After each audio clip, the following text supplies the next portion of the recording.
All right, we are joined now by defensive backs coach Al Harris, also the passing game coordinator for the Bears. First off, welcome to Chicago. I want to start with the obvious question that for like 6 years of your career, you were taught to hate this place, and now you're on the other side when you played for the Packers. What do you remember about being part of that rivalry as a player? It was a big rivalry. I can't say the coldest game I've ever played in was at Soldier Field. So. Now you're on the other side, joined by Ben Johnson Yes. and his staff and Dennis Allen. What's the connection where you guys linked up and you ended up coming here to Chicago from Dallas? Well, my first year coaching, I interned at the Dolphins, and Ben was on that staff also.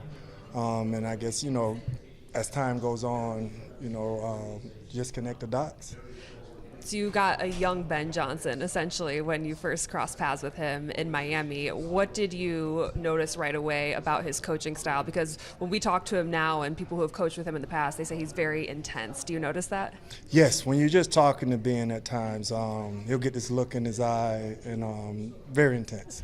I would say very intense. You have a very talented secondary that you're going to be working with. They just extend Kyler Gordon, an exciting nickel who's very versatile. Jalen Johnson, who has big expectations for himself. Let's start with Kyler, because Dennis Allen was just talking and saying, he brings a ton of versatility, but they want to find him almost a secondary position that he can play, whether that's outside corner or safety. What stands out about his skill set that you're excited to work with? Well, I think he's a good all-around football player. When you find guys like that, you have to find ways to kind of bring their attributes to life.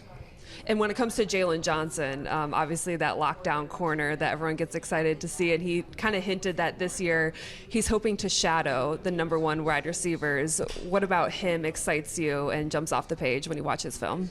I thought he did a good job. Thought he was consistent in coverage. Thought he moved well. Liked him when he was coming out of college also. So I'm excited to work with all of them.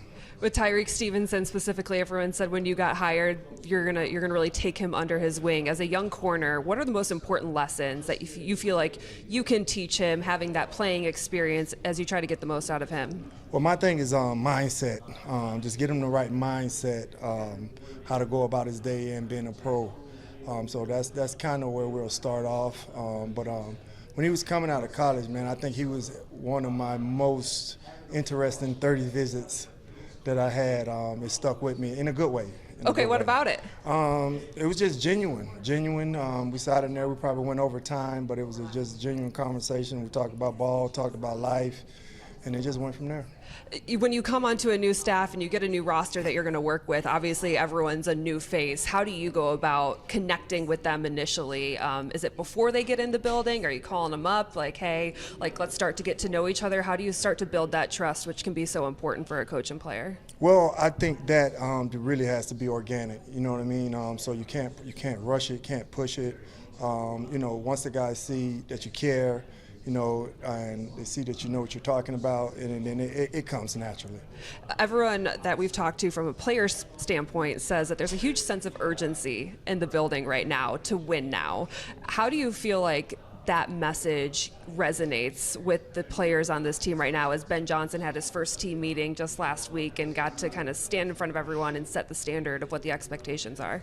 Well, that's the goal, is to win. With Ben, DA, all of the staff, everybody's in that mindset that we're here to win, not to build, but we're here to win and to win now. Studying DA's defenses, what's the most important thing that stands out when it comes to his scheme? I like the way DA does it. He's a culture guy. He believes in setting the culture first. And then, the defense after that. So that's huge with me. Ben's the same way. He's culture. So that's what stands out to me. As a former player, how have you noticed that having that sort of experience translate into your coaching tenure now, as you get to know players? What are the most important things that you feel like you relate to most because of that? Well, I truly feel that there's nothing that they can say coming off the field that I can't relate to. You know what I mean? So there's nothing that can come out to say, hey, coach, I saw this or he did this. All right, then this is what we're going to do. Calm down. Let's do this. Were there any coaches that you remember specifically that really left an impression on you and wanting to become a coach? Yes, a couple.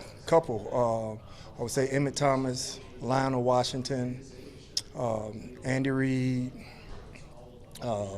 Mike McCarthy, all of the guys that I played for. Not every player wants to become a coach, so why was that the avenue for you? Well, for me, I've been doing this all my life, you know what I mean? And, I'm an expert at this. So, when I was finished playing, even a couple years before, I decided this is what I was going to do because I didn't want to start over and try to master something else. And here you are now in Chicago, knowing the history a little bit of this place. What do you think of when you think of a Bears defense? Tough defense. A team that is led by the defense. I love that. Al Harris, welcome to Chicago, and we appreciate your time. Hey, thanks for having me.